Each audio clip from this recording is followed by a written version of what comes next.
Hola, ¿qué tal? Buenas tardes, mi nombre es Freddy Valle y en este video vamos a hablar acerca del sistema de nombres de dominio, DNS. Vamos a tocar unos puntos muy importantes del por qué el DNS es uno de los protocolos muy fundamentales e importantes en lo que conocemos como Internet. En este video vamos a tocar el tema de cuál es la importancia del DNS, algunos conceptos básicos, los ataques que tienen los servidores de DNS, las vulnerabilidades que se han encontrado. Vamos a hablar un poco de seguridad que podemos aplicar a los servidores de DNS y algunas recomendaciones. Ok, nos pueden encontrar por ahí también en Twitter, ahí como @alfred. Bien, vamos a continuar. Ok, ¿cuál es la importancia del sistema de nombres de dominio como lo conocemos? Bueno, tiene dos funciones principales.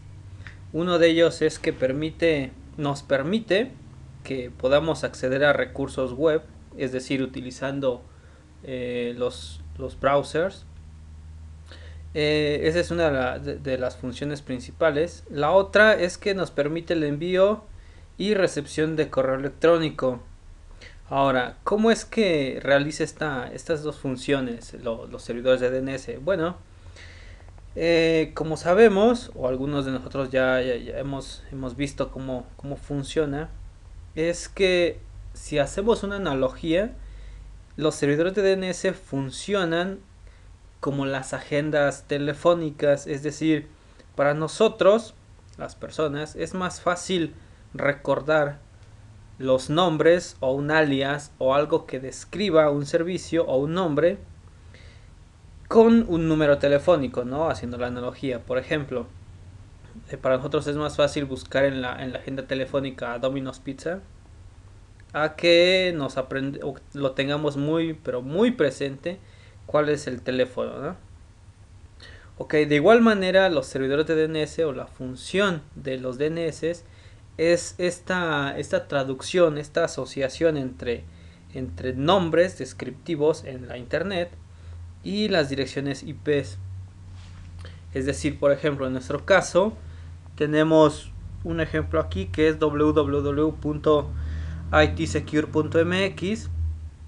Para nosotros es más fácil recordar esta cadena de caracteres que recordar todo el tiempo y tenerlo bien presente su dirección IP. Por ejemplo, en este caso es la 200.58.116.19. Esta asociación entre nombres y direcciones IP se realiza mediante registros de recursos que en Internet o en los servidores de DNS se conocen como Resource Records. Ahora, este video no vamos a tratar esos Resource Records.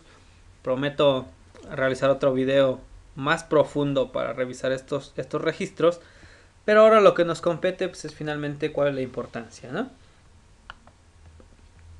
Ok, algunos conceptos básicos de sistema de nombres de dominio es que es una base de datos jerárquica que se encuentra distribuida a través del mundo. ¿A qué me refiero con esto? Bueno, nosotros en internet alguna vez habremos escuchado hablar de lo que son los root DNS. Son servidores que se encuentran distribuidos. En ellos lo que podemos encontrar son los distintos servidores que pueden resolver los distintos dominios. Y como les comentaba, al estar distribuido y su arquitectura al ser jerárquica es que encontramos diversos niveles. Es decir, por ejemplo, el nivel más alto se le conoce como root y está identificado por un punto. Eh, Abajo de ese nivel que se llama root encontramos un segundo nivel que se llama top level domain. En ese top level domain se encuentran clasificados los diferentes dominios que conocemos, por ejemplo .com, .edu, .net y los que están asociados a los diferentes países, es decir, .uk, que es de Reino Unido, .fr de Francia, .mx en nuestro caso de México. Eso, a ese nivel se le conoce como top level domain. Muchas veces se encuentran otros niveles más abajo, es decir, second level domain, perdón, tercer level domain, en ese orden, ¿no? Por ejemplo, en nuestra gráfica, en nuestra imagen, encontramos un second level domain que puede ser .yahoo, .colorado, .berkeley, eh, .google, por ejemplo.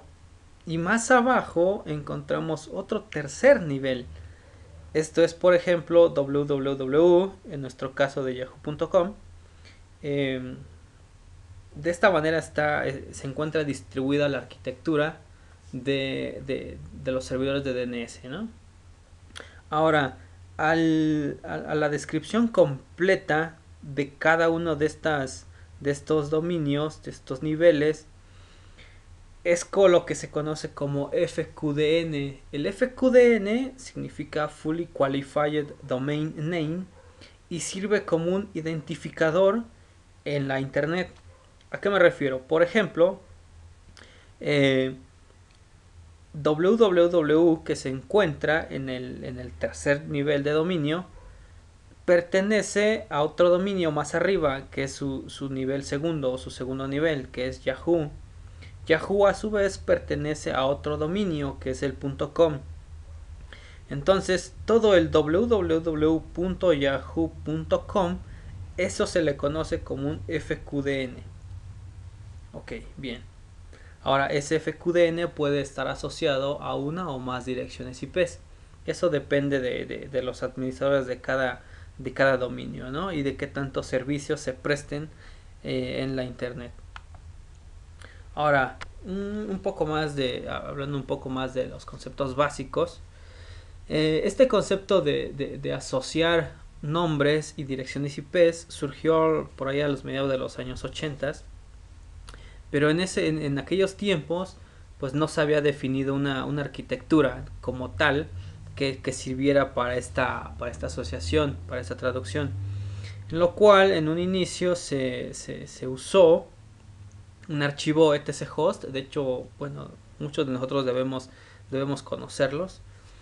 Este archivo etc host, para los que tenemos Windows, por ejemplo, o los que tienen Linux o Unix, por ejemplo, en Windows hay un archivo que se llama hosts. Este archivo lo que contiene, si lo logran abrir, por ejemplo, nada más con una especie vamos a usarlo como ejemplo. En su interior el archivo lo que podemos realizar, o para lo que sirvió en aquel momento, era precisamente para asociar direcciones IPs y nombres.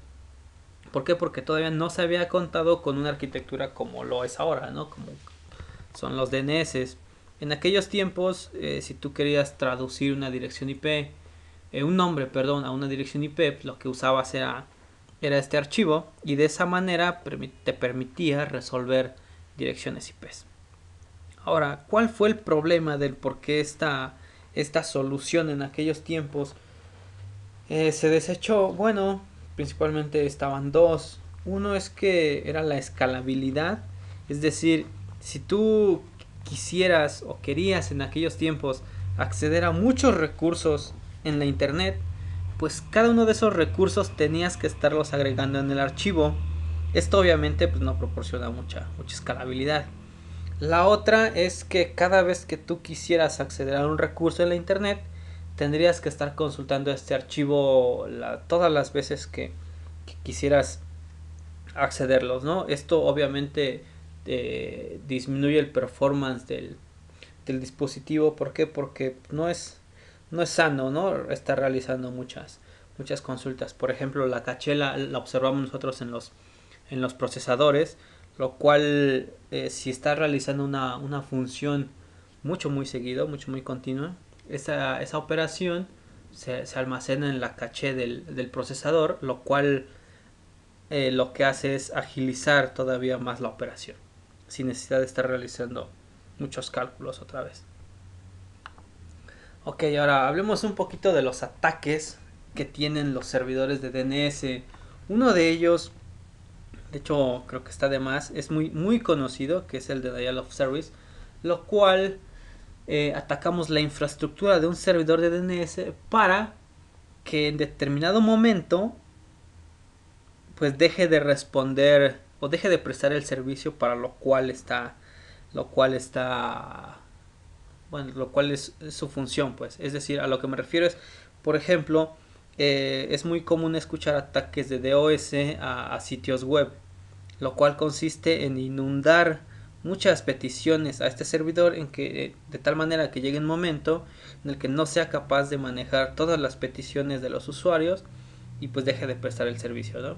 De esta manera los servidores de DNS son propensos a ser atacados por un denial of service, lo cual significaría que en algún momento pues, nosotros o los usuarios, por ejemplo, pues no serían capaces de poder navegar a la internet. ¿Por qué? Porque su servidor de DNS está siendo atacado y como el servidor de DNS lo que hace es traducir la URL que tú quieres consultar, pues no vas a poder salir a internet, a menos que supieras cuál es la dirección IP del servicio y en la URL en lugar de meter el nombre pues meterías la dirección IP y de esta manera pues ya saldrías, ¿no?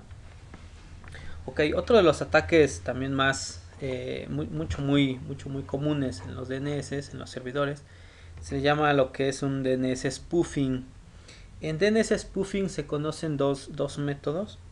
El DNS spoofing lo que consiste es en enmascarar algo verdadero contra algo falso. Es decir, si tú quieres salir a la página de yahoo.com, por ejemplo, y yo hago un spoofing de eso, significaría que estoy resolviendo la dirección IP, por ejemplo, no de yahoo.com, tal vez esté apuntando a google.com y de esta manera lo que estamos haciendo es redirigir el tráfico, ¿no?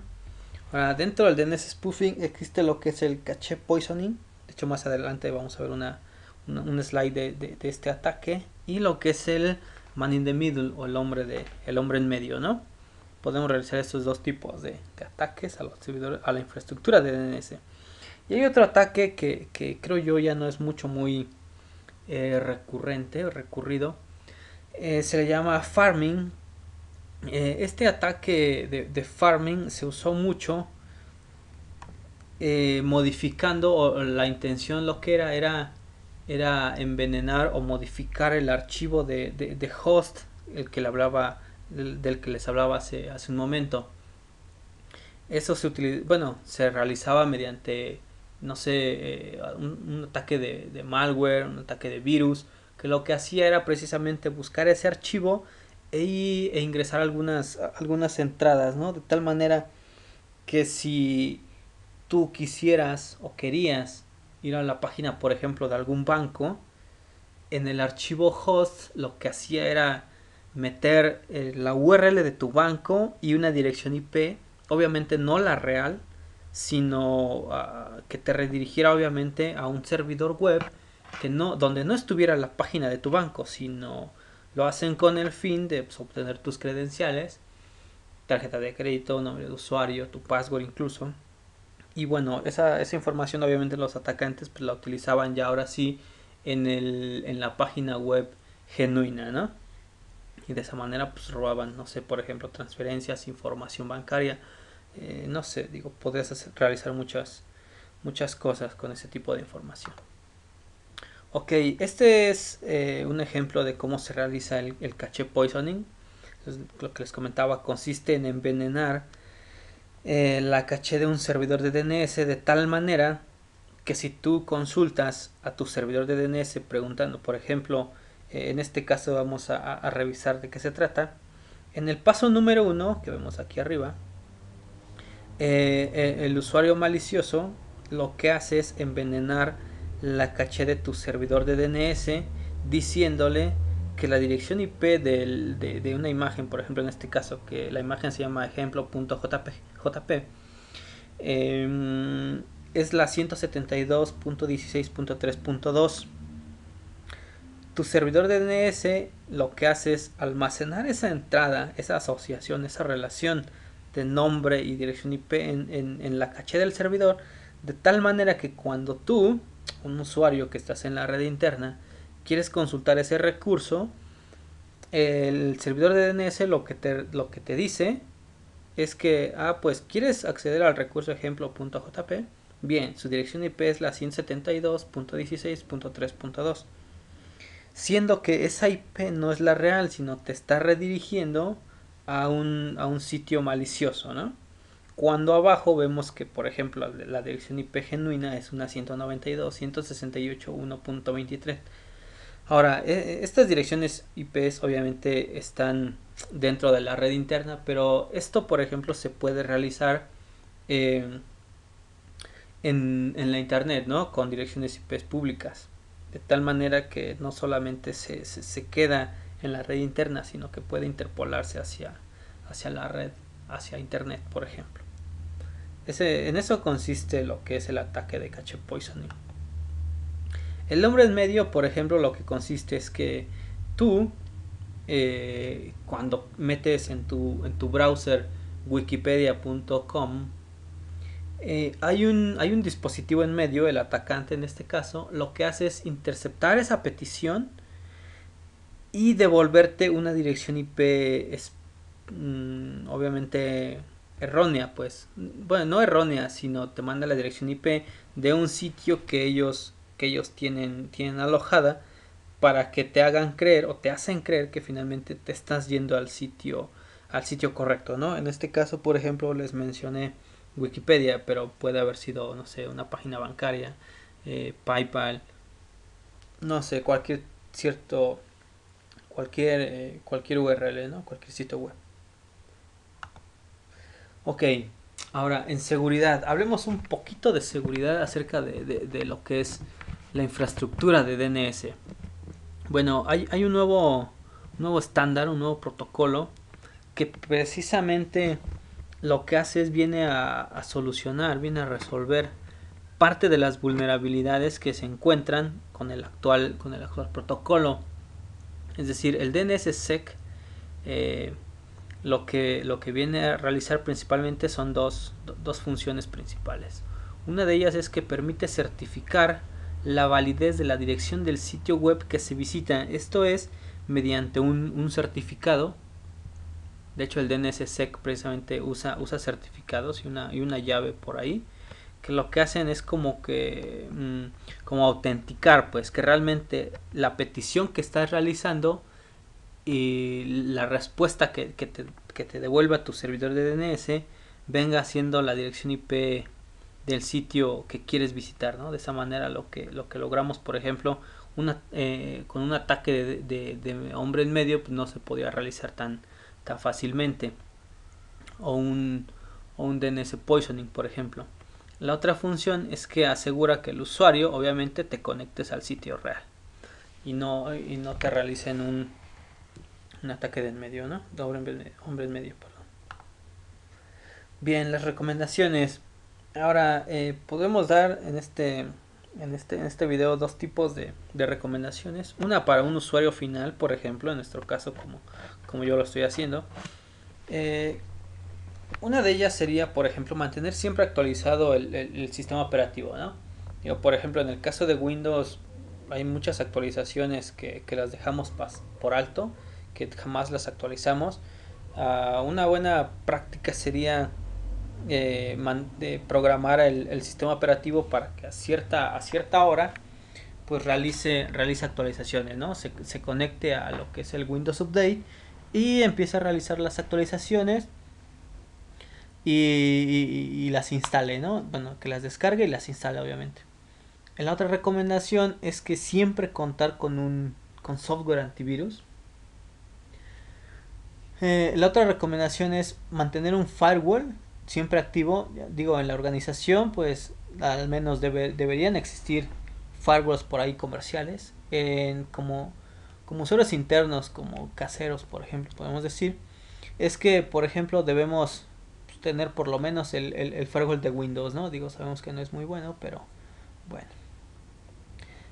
La otra recomendación es mantener siempre una política de usuarios y contraseñas correcto. Es decir, ya por ahí en otros videos hemos publicado por ahí alguna serie de recomendaciones para generar contraseñas seguras y de una longitud de mayor a 13 13 caracteres, ¿no? Eso sería muy bueno. Ahora, estas recomendaciones fueron para seguridad en los DNS, pero para el usuario final.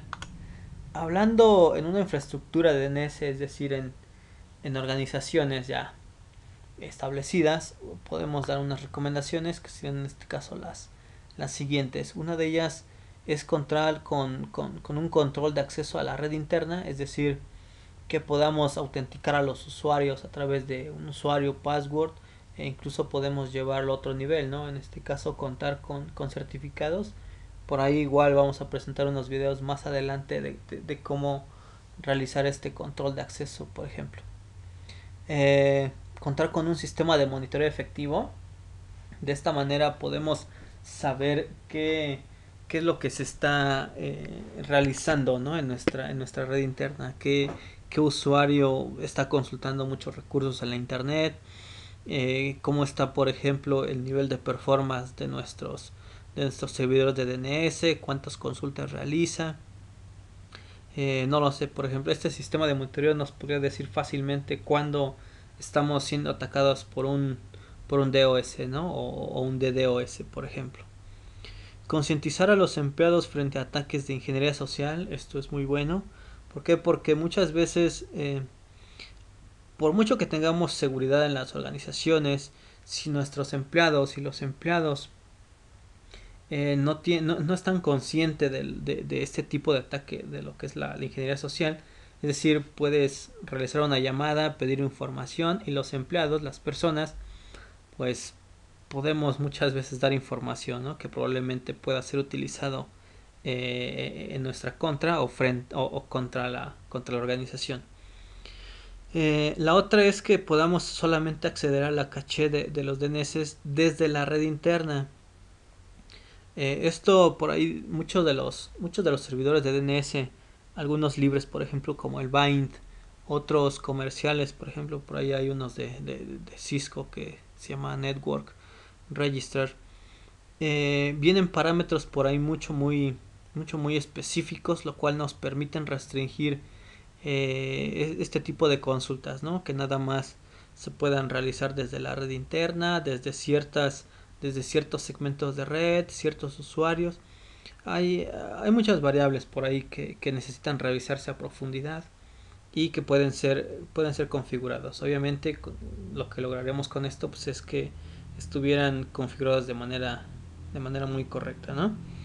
La otra es actualizar el software de los servidores de DNS, es decir, por ejemplo, no sé, parece unos meses por ahí salió la versión 8 de Vine, por ejemplo, y si tenemos la 6 punto algo o 7, pues hay que realizar la actualización.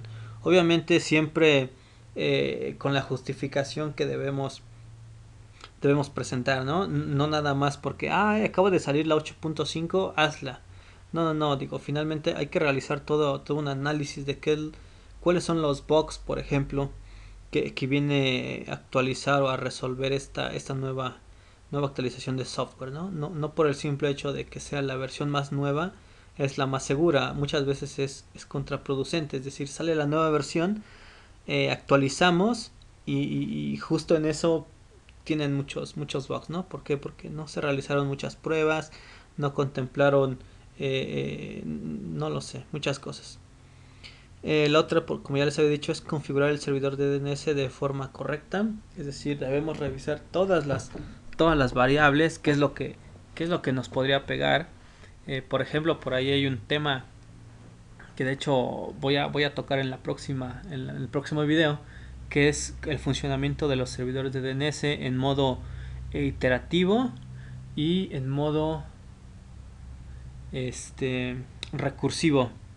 Este es un tema por ahí muy importante. ¿Por qué? Porque en base a eso también existen otros tipos de ataques que se pueden realizar dependiendo de cómo trabajan o de qué modo está configurado para trabajar los servidores de DNS.